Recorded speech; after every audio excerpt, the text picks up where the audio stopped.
Hi guys, thank you for tuning in. So today I'm going to be doing something a little bit different for you. I'm going to be reading a poem that I've written. A little bit of history for the poem. So a couple of weeks ago my dad passed away.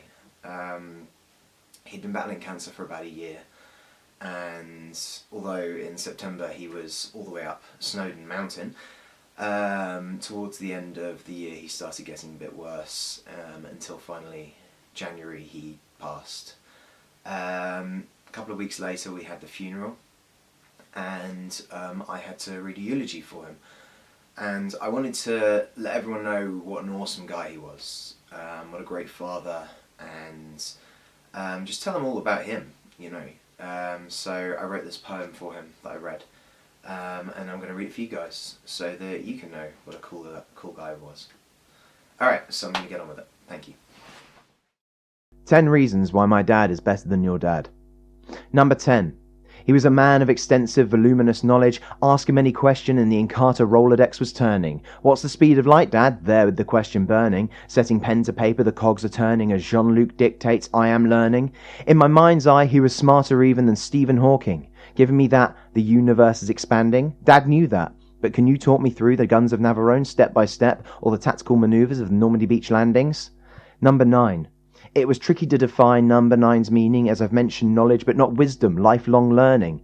The lessons imparted to me stick harder than facts. He was a father who would sit you down and talk it out to get me back on track. And God knows where I'd be had I not heeded half his teachings. Had I heard each thing, every word he had to offer, I'd be the wise man who brought the gold stuff coffer.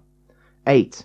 He was a craftsman, our dad, of exceptional skill and imagination, never stopping at mere cogitation. It was his creation. From swords to slingshots to bows and arrows, to web slingers and Christmas lights, to furniture and structures the likes of which you've never dreamed. He taught us to believe in the mind's power to construct. Give him some tools and a wooden symphony he'd conduct.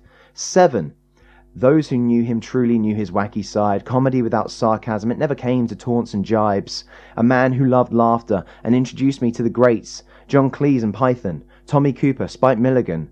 I love that he passed this down to my brother and I, a feeling of elation that rises up and you can't deny it access, that feeling that makes you sing Step in Time till the beat ends. I'll honour that feeling and him every day, to love life like I'm gathering nuts in May. I know I'm going on and on, so before it gets too long, let's move it on and just collaboratively conclude that Dad was a freaking superhero.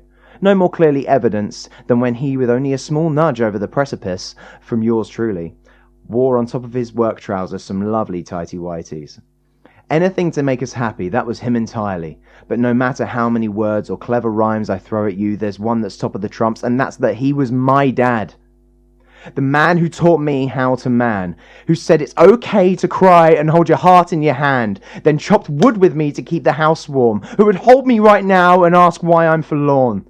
There's no way I can tell you what a wondrous human being has left our midst. I just feel lucky for the stories I get to tell his grandkids. The longing to have you here, Dad, to have you witness this life you started, this life you helped mould, is enough to drive anyone to tears, and although somewhat cathartic, it doesn't seem right.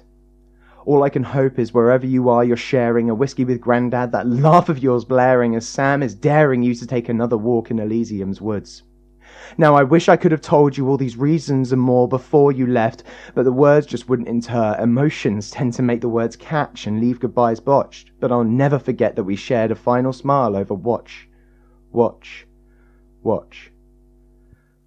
Images and memories of our times together leap into my mind's eye. The glorious sunlight that I bask in, flickering through the trees as I drive through life, could make me blind. And I miss you, Dad. I want more memories, and that thought could very well be my end game.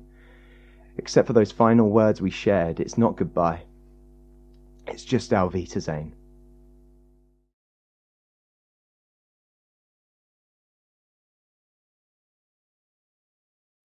Hi guys, thank you for tuning into this video. Obviously it's a difficult thing to deal with, but cancer's a really terrible thing, and it affects a lot of people these days. So if you've got a story you'd like to share, please do. Please, in the comments, or feel free to message me. So I'm going to put a link below to the Rennie Grove Hospice Centre. They're a charity that helped support Dad in his final weeks.